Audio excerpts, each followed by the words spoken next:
Stared down dictators without blinking. She waits. She listens. She asks the question behind the question. And eventually, everyone breaks. Until Prince Harry.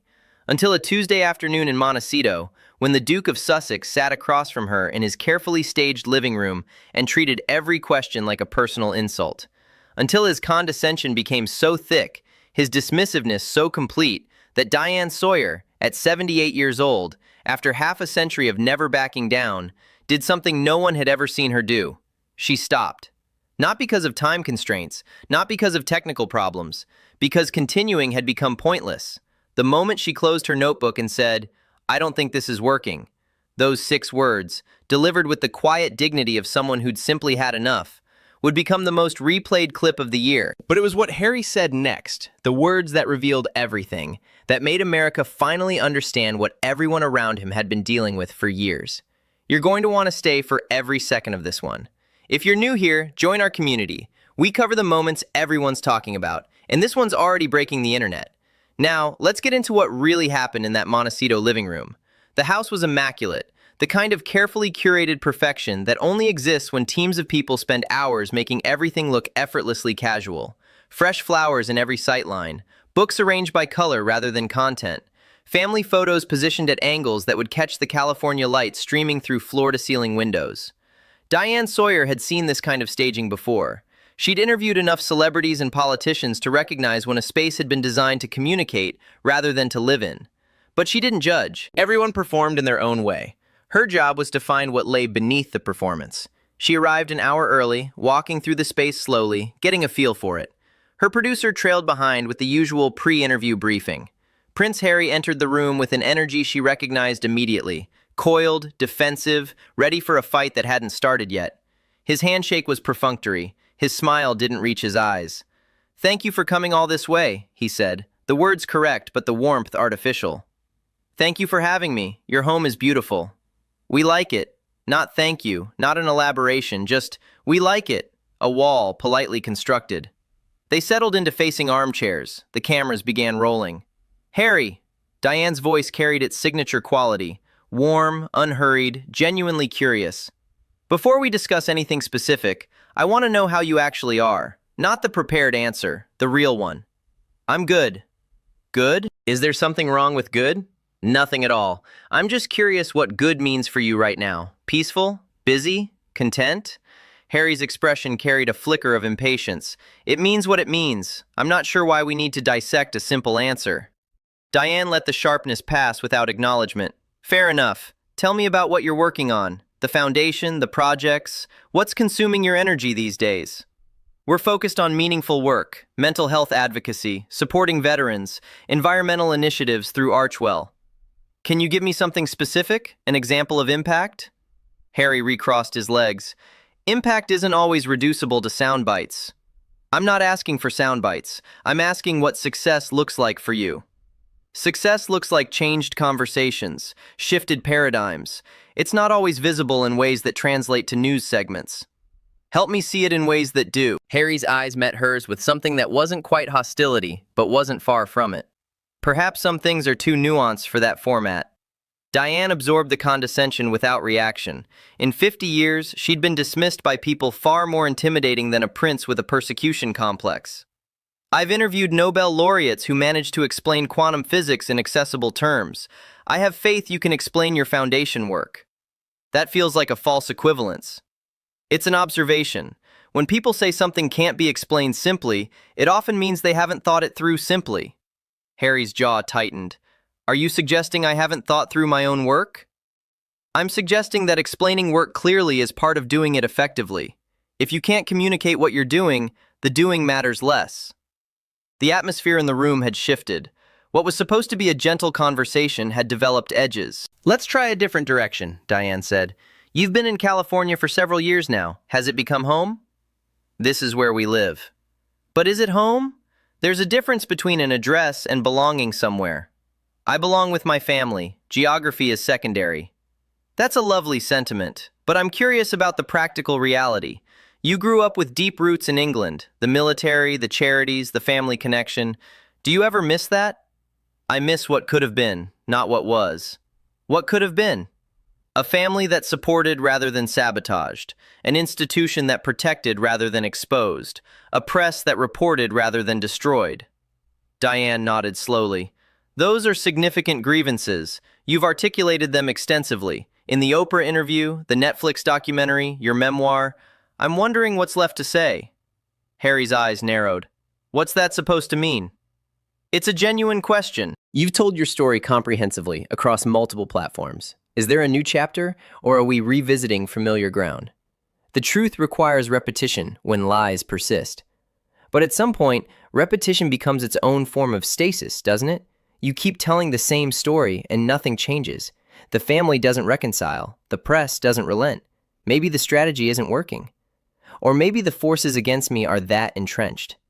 Or maybe there's a third option, which is that the story itself has become the obstacle, that dwelling in grievance prevents moving toward anything else.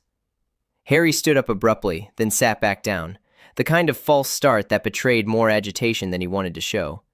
I'm not dwelling, I'm correcting the record. For 5 years? For as long as it takes. Takes to accomplish what? What's the end state? What does victory look like? Harry had no immediate answer. Diane waited in the silence, her signature technique, the stillness that made people fill gaps with truth they hadn't meant to reveal. Victory looks like being understood. By whom? By everyone, by anyone. And will telling your story another time accomplish that? Or might doing something that speaks for itself be more effective? Let's talk about the Netflix projects, Diane said, shifting direction. Some were canceled, others didn't materialize. What happened? Harry's expression hardened.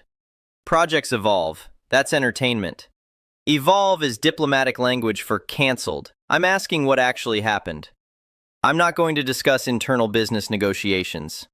You discussed your family's financial arrangements quite specifically, what your father provided, when funding stopped. Why is Netflix different? Because those revelations served a purpose, which was helping people understand our situation. And helping them understand the Netflix situation wouldn't serve a purpose? It would serve your story, not mine. Diane nodded. So you share information selectively based on whether it supports your narrative. Everyone does that. Not everyone claims to be seeking truth against forces of distortion. If you're genuinely transparent, be transparent about everything, not just things that make you sympathetic. Harry's face flushed. I've been more transparent than any royal in history. That's a low bar. The question is whether you've been transparent enough for someone positioning themselves as a truth teller. So far, the transparency seems strategic rather than comprehensive. You're twisting my intentions. I'm examining them. There's a difference. The Met Gala, Diane continued. You and Meghan weren't invited this year. Harry's composure cracked briefly. We weren't on the list. I assumed it was scheduling. Being excluded seems significant. Guest lists change. But you're presumably exactly the kind of high-profile couple the Met Gala would want. Not being invited feels like a statement. I don't control Anna Wintour's decisions. No, but you've built a narrative around institutional exclusion. The palace excluding you from events, Netflix canceling projects, the Met Gala not inviting you. Is there a pattern? They're separate incidents. Are they? From the outside, it looks like doors that were open are closing. The question is whether that's conspiracy or consequence. Meaning? Meaning maybe you're harder to work with than people expected. Maybe the combination of demands, restrictions, and grievances has made collaboration difficult. Harry's voice dropped dangerously. You don't know anything about how I work. I'm observing patterns. The observation could be wrong, but I've done enough interviews to recognize when someone has alienated their potential allies. I haven't alienated anyone. Your brother, your father, your extended family, Netflix executives apparently, Spotify, from reports. At what point do you examine the common factor? The common factor is a person trying to live authentically in systems designed to crush authenticity. Or the common factor is a person whose definition of authenticity requires everyone else to accommodate his narrative. The tension had become thick enough to touch. Diane remained completely calm, her decades of experience evident in her unshakable composure. Let's talk about Meghan. How is she? Every wall reinforced simultaneously. Harry's entire body language shifted. I prefer not to discuss my wife. At all? At all. That's challenging, given that she's central to everything you built. The foundation is joint. The Netflix deal was joint. Your public narrative is fundamentally coupled. I can speak for myself. Can you? Because most of your public statements involve her experience, her treatment, her perspective. Making her off-limits removes significant territory. Harry's jaw worked silently for a moment. There are rumors I should address. What rumors? The divorce speculation. It's fabricated. Our marriage is strong, stronger than ever. Diane's expression remained neutral. I didn't ask about divorce. You were going to. I wasn't. I asked how she's doing. You interpreted that as asking about divorce. That's revealing. It's defensive, because that's what the tabloids keep implying. I'm not a tabloid. I'm sitting in your living room asking how your wife is handling things. Your first association was divorce denial. That tells me something. What does it tell you? That divorce is on your mind more than you're admitting. People don't defend against accusations that aren't close to home. Harry's face went pale. That's completely unfair. Is it? I asked a simple question. You heard a threat. The gap between my question and your interpretation is significant. Because I know how these things work. You know how tabloid coverage works. This isn't tabloid coverage. This is me, in your home, asking you a direct question. If you can't distinguish between enemies and people simply doing their jobs, you've lost something important. Harry stood and walked to the window, a movement that felt like retreat disguised as contemplation. You don't understand the pressure. I've interviewed people under more pressure than you can imagine. War criminals, survivors of genocide, parents whose children were murdered. Almost all of them managed to engage with questions without treating me as an adversary. Their situations were different. Were they? Pressure is pressure. Scrutiny is scrutiny. What differs is how people respond. You've chosen defensiveness and hostility. That's a choice, Harry, not an inevitability. Easy for you to say from behind a camera. I've spent 50 years in front of cameras too. I know what scrutiny feels like. The difference is, I don't make scrutiny the center of my identity. I do work. The work speaks. People can think what they want. That's because your work is respected. My work wasn't always respected. I earned that respect over decades by doing the work rather than complaining about how the work was received. You're 3 years into your post-royal chapter and already positioned as a victim of forces you can't control. That's not inspiring. That's exhausting. Harry turned back to face her. His eyes were red-rimmed. I want to be known for my work. Then do work worth knowing. So far, what you're known for is your grievances. Your book was about grievances. Your documentary was about grievances. Your interviews circle the same complaints. Where's the work that exists independently of your suffering? The foundation, which you can't describe specifically, which has no documented outcomes you can cite, which seems to exist primarily as a vehicle for your continued public presence rather than actual change. Something cracked in Harry's expression. Not the vulnerability Diane might have hoped for, but something harder. You're like everyone else. You've decided who I am. I haven't decided anything. I've asked questions. You've answered some with deflection, others with hostility. The picture emerging is your creation, not mine. The picture is distorted. By whom? I'm literally sitting here asking you about your life and work, and you've treated every question as an attack. If everyone who asks questions is attacking, maybe examine why questions feel like weapons. Because they're used as weapons. Sometimes, not always, not today. Today, questions are just questions. Your defensiveness is yours. Harry grabbed his water glass, drank deeply, set it down too hard. I came here wanting to discuss my foundation work, my vision, what we're building. I've asked about all those things. You've given me generalities and deflections. When I pushed for specifics, you accused me of simplifying. When I noted patterns, you accused me of distortion. At some point, the problem isn't my questions. So what is the problem in your expert opinion? The problem is you're asking to be understood while making understanding impossible. You want sympathy without offering access. You want support without accepting scrutiny. Those things don't coexist. Diane closed her notebook, a gesture so unusual in her career that even her crew noticed. Harry, I'm going to be honest with you. You haven't been already? I've been professional. Now I'm going to be direct. She set the notebook aside entirely. I've done this for 50 years. I've interviewed people in genuine crisis, people whose suffering made yours look like a paper cut. Almost all of them, even in their worst moments, could engage with questions, could find common ground, could recognize that a journalist asking questions isn't the same as an enemy attacking. You don't understand my specific. I understand that you've built a prison out of grievance and called it a palace. I understand that everyone who doesn't accept your narrative becomes part of the conspiracy against you. I understand that you're so defended against being hurt that you've made genuine connection impossible. That's amateur psychology. It's observation. 50 years of watching people has taught me to recognize when someone is truly persecuted and when someone has chosen persecution as an identity. You're in the second category. That's not judgment, it's description. Harry's face contorted. I don't have to listen to this. No, you don't. You can walk out. You can add me to the list of people who didn't understand. You can keep the narrative intact, but nothing will change. You'll still be angry, still defending, still fighting battles that might have ended years ago if you'd stopped fueling them. Diane looked directly into the camera. I don't think this is working. The words hung in the air. Harry stood frozen, seemingly unable to process that an interview was ending because of him rather than for him. What do you mean? I mean that I came here hoping for genuine conversation. What I've gotten is defensiveness, hostility, and an unwillingness to engage with anything that doesn't support your predetermined narrative. That's not conversation. That's performance. I haven't been performing. You've done nothing but perform. The aggrieved prince, the misunderstood exile, the truth-teller everyone refuses to hear. It's a well-rehearsed role, but it's still a role. This is who I am. Is it? Or is it who you've become because being a victim is easier than being accountable? I don't know. I was trying to find out. You wouldn't let me. She turned back to Harry, her expression carrying something that might have been compassion, might have been disappointment.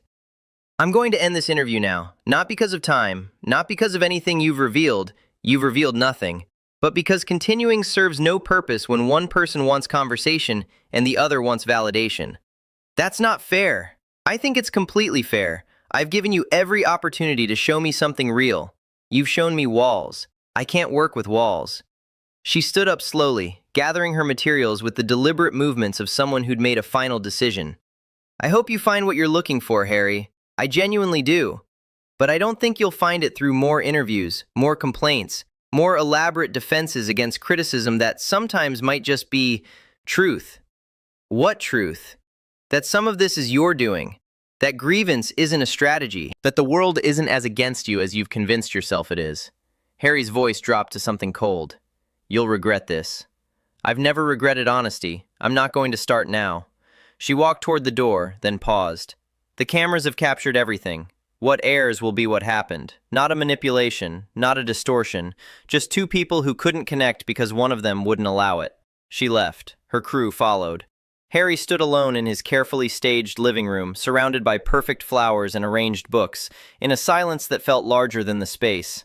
Diane addressed it briefly in a subsequent interview.